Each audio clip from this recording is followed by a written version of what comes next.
Bienvenue à bord des Tutos Démons, une réalisation de la GUMS Academy, l'académie des gens qui ne savent pas chanter.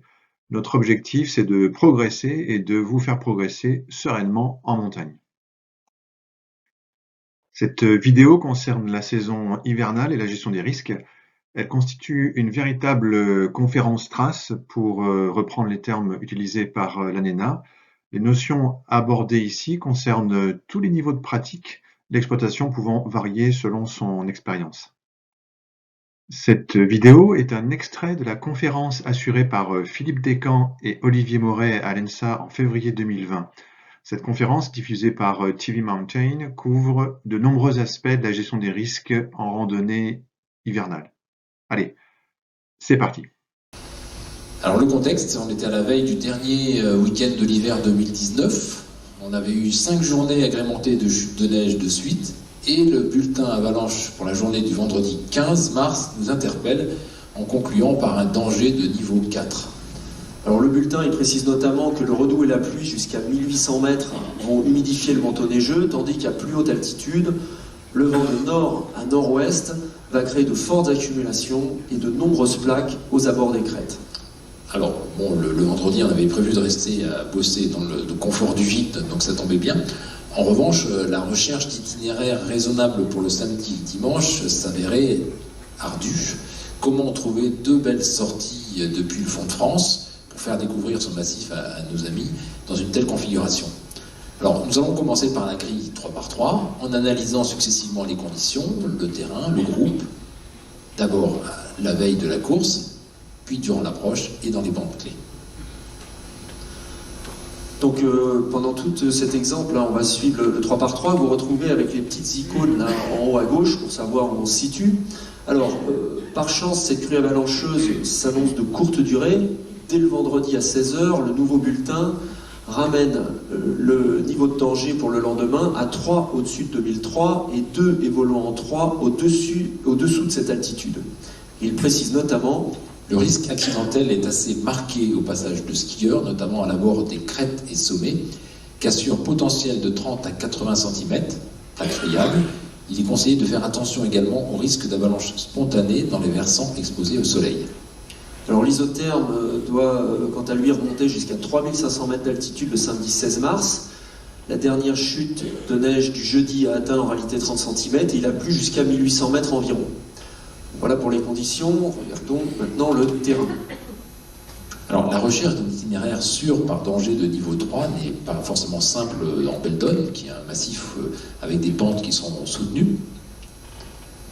Nous envisageons de visiter le vallon de la Petite Valloire, sur les pointes de la porte d'église, en partant du hameau de Grand-Thiervose, au lieu-dit du Maire d'Arrêt. Alors, le col de la porte d'église est à 2526 mètres. Il représente une course classique au départ du Maire d'Arrêt. Elle est cotée 2.3 dans le topo-neige Beldon, avec 1430 mètres de dénivelé positif et une pente terminale de 35 degrés sur 100 mètres. Alors la partie basse de l'itinéraire qui suit le sentier d'été en forêt par les chalets de la Petite Valloire ne présente pas de danger particulier. Pour rejoindre le lac des Naves, il faut franchir un premier verrou dont les pentes titillent 30 degrés, voire dépassent les 35 par endroit. La carte des pentes sur le géoportail confirme la raideur terminale, mais indique aussi que les pentes dépassent déjà les 35 degrés à partir de 2200 mètres. Dès le lac de Naves, elles sont en plus dominées par des pentes encore plus raides. Alors sur la carte, on va déterminer mentalement, ou éventuellement avec un crayon, les points clés de l'itinéraire et les points de décision. Alors on va voir d'abord le départ. C'est l'occasion de voir si tout le monde est en forme, tout le monde a bien passé la nuit, si tout le monde a son DVR, etc. Ensuite, on va voir sous le verrou, savoir comment se présente le verrou sur le terrain. On a vu que sur la carte, c'était un peu plus pentu, donc il faut faire attention. Ensuite, on va avoir un point de décision au lac de Naves. Est-ce qu'on fait la course du col? Est-ce qu'on va plutôt sur la crête dans les pentes sud? Ou est-ce qu'on va s'arrêter au dôme qui a l'air sympathique, qui est dessus? Enfin, ce dernier dôme, si on envisage la course du col, va être le dernier moment où on va décider est-ce qu'on va finalement jusqu'au col ou est-ce qu'on s'arrête là. Alors voyons maintenant le groupe. Ce groupe, ce jour-là, il réunit 5 hommes qui ont parfois largement dépassé la quarantaine, il faut bien le dire. On a pas mal baroudé à ski. On présente le profil type du groupe d'experts, bon, toujours avec des guillemets, hein, qui peut prendre de mauvaises décisions s'il n'intègre pas cette dimension dans ses jugements. L'objectif pour nous, là, c'est de passer 2 belles journées pour faire découvrir le massif aux 3 participants qui ne sont pas de la région. Évidemment, vu qu'on est avec les concepteurs des applis, c'est de confronter les données de l'ordinateur à celles du terrain. Alors, pour la gestion de groupe, on vous a dit c'est important d'avoir désigné un responsable. Ce jour-là, on a désigné Olivier comme responsable, c'est lui qui avait organisé la sortie. Donc c'est lui qui décidera en dernier ressort. Pour autant, c'est démocratique, on en discute, mais c'est important d'avoir désigné quelqu'un qui sera le décideur en dernier ressort.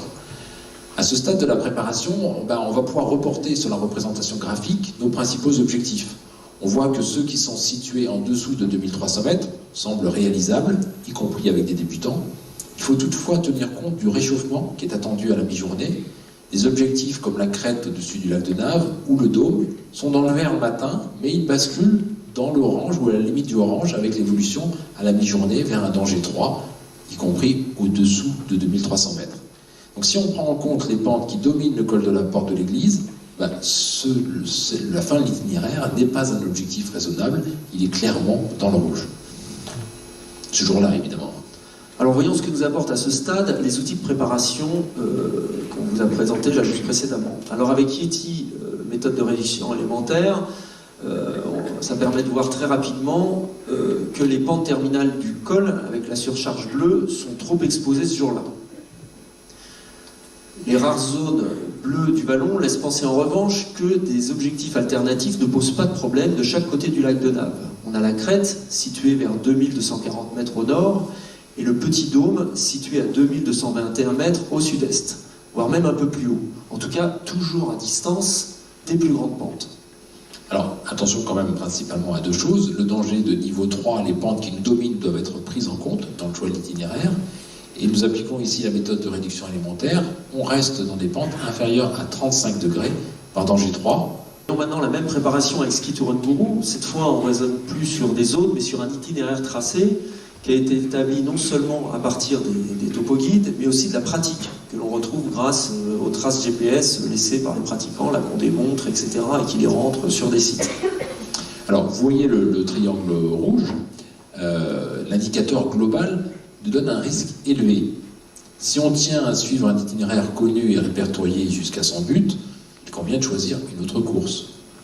En revanche, en regardant un peu plus finement, la coloration de l'itinéraire nous permet de voir que l'essentiel du danger est situé dans la dernière partie. On peut donc très bien suivre l'itinéraire et faire demi-tour avant d'arriver dans le rouge. Alors il faudra faire attention tout de même à la sortie du verrou, qui apparaît aussi en rouge, très localement sur l'itinéraire habituel, qui n'est peut-être pas le plus sûr. La carte des pentes laisse penser qu'on peut contourner en tout cas cette difficulté plutôt par le nord. Comme la méthode de réduction quantitative intègre les inclinaisons des pentes dans l'environnement autour de la localisation du skieur, on peut prudemment penser que le point 2221 peut constituer un bel objectif alternatif à l'écart des coulées potentielles. Bon, allons sur le terrain. Une fois sur le terrain, le samedi matin, les algorithmes ne sont plus guère utiles et ne peuvent remplacer les observations directes. On garde toutefois en tête les éléments qu'ils ont mis en lumière pour localiser les principaux dangers, ainsi que les points de décision. Donc on continue, on reprend notre 3-3 pendant l'approche. Donc au niveau des conditions, après le redout de la veille, un vent de nord-ouest a chassé les nuages durant la nuit et a permis un regel au moins en surface. Le temps semble au beau fixe, mais il ne fait pas très froid, un peu comme en ce moment, et on enlève vite les premières couches de vêtements. Dans une clairière située vers 1680 mètres d'altitude, on observe des traces très explicites de la pluie tombée la veille. Là, c'est l'image que vous avez à gauche. Et plus haut, vers 2100 mètres, on enfonce beaucoup à pied. On est déjà dans un danger 3. Alors, le terrain est conforme à la carte. Au-dessus du lac, les pentes raides ont connu des épisodes avalancheux, probablement la veille, puisqu'on voit qu'ils sont recouverts d'une petite couche de neige. On les voit bien sur la photo, donc bien à gauche. Et sur le terrain, alors on va surtout repérer l'itinéraire. Il est intéressant de reporter les pentes que l'on a pu identifier sur la carte, sur le terrain, voir ce qu'on avait sur la carte sur le terrain. Il y a tout un jeu, toujours évidemment, du randonneur entre la carte et le terrain, voire de mesurer les pentes sur le terrain. Si on a un doute, ce que nous avons fait dans le verrou, où là on s'est aperçu qu'on était juste en limite de 30 degrés. Faisons maintenant apparaître dans les pentes terminales du col les pentes à plus de 30 degrés. Alors là ça va être plus intéressant. On voit que l'itinéraire, donc voilà déjà l'itinéraire vers le col, on voit qu'il y a des gens dedans, hein, et on voit que l'itinéraire coupe beaucoup de pentes qui sont supérieures à 30 degrés, et qui coupe aussi des pentes qui sont supérieures à plus de 35 degrés, vous voyez, dans la fin de l'itinéraire. Et tout ça dans un contexte où l'ensemble de l'itinéraire est dominé par des pentes à plus de 40 degrés, voire 45 degrés. Donc on a vu les conditions, on a vu le terrain, voyons maintenant le groupe là, pendant cette phase d'approche. Donc évidemment on n'a pas oublié de tester les DVA au début. Attention aussi à ne pas perdre trop de temps, à se faire piéger par le réchauffement attendu l'après-midi.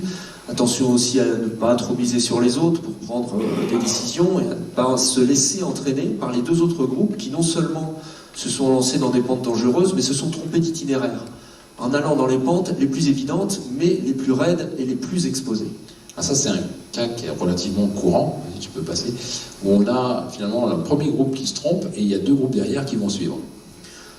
Alors, finalement, avons-nous bien fait de renoncer aux pentes terminales menant au col de la porte de l'église? Alors, on va revenir aussi sur l'erreur d'itinéraire et le risque pris par les autres groupes. Alors, on voit un premier groupe là de 4 personnes. Alors, on remarque qu'au départ, là, ils sont groupés, il n'y a pas de distance de délestage, encore moins de sécurité. Puis, on voit un autre groupe de 2 personnes, là aussi sans distance. On voit les traces des coulées probablement de la veille. On voit les 3 traces qu'on voyait tout à l'heure un peu plus zoomées. Donc là, on va voir l'itinéraire suivi par les 2 groupes qui sont devant et qui va se terminer donc dans la dernière pente qui est légèrement cachée sur la fin. Et on va voir notre itinéraire en vert qui suit la voie normale et notre sommet, ce petit dôme, qui évite le danger. En orange, on voit la suite de la voie normale. Voilà, alors maintenant c'est intéressant de reporter les pentes sur ces photos, ce qui n'est pas toujours évident, ça demande une certaine habitude de savoir quelles sont les pentes qui correspondent à la carte. En reportant d'abord les pentes à 30 degrés, on voit bien que l'itinéraire qui a été suivi coupe beaucoup de pentes, donc s'expose pendant longtemps dans les pentes supérieures à 30 degrés, mais on va dire on n'est pas en danger 3, c'est jouable. Simplement, attention, maintenant on va reporter les pentes à 35 degrés, là on voit que ces 2 groupes vont couper des pentes, et pendant longtemps des pentes à 35 degrés. Et voyons, en reportant maintenant les pentes qui sont supérieures à 40 degrés, et donc certaines aller au-delà, bien au-delà, et là on voit que tout l'itinéraire est dominé par des pentes qui sont largement supérieures à 40 degrés.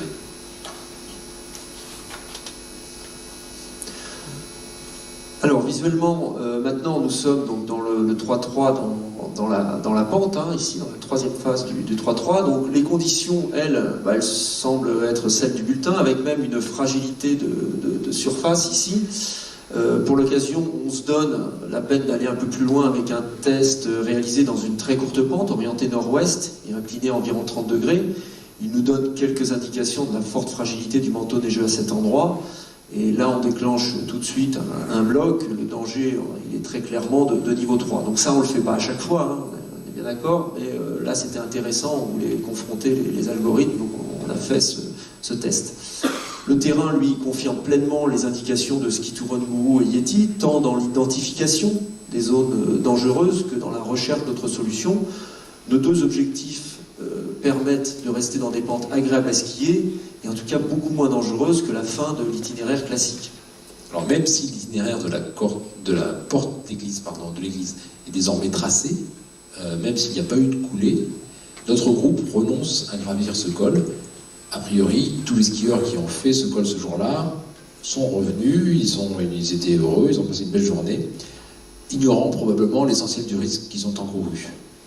Pour notre part, nous sommes allés sur la crête d'abord, puis après une première descente, nous avons rejoint le dernier dôme, encore suffisamment éloigné des grandes pentes.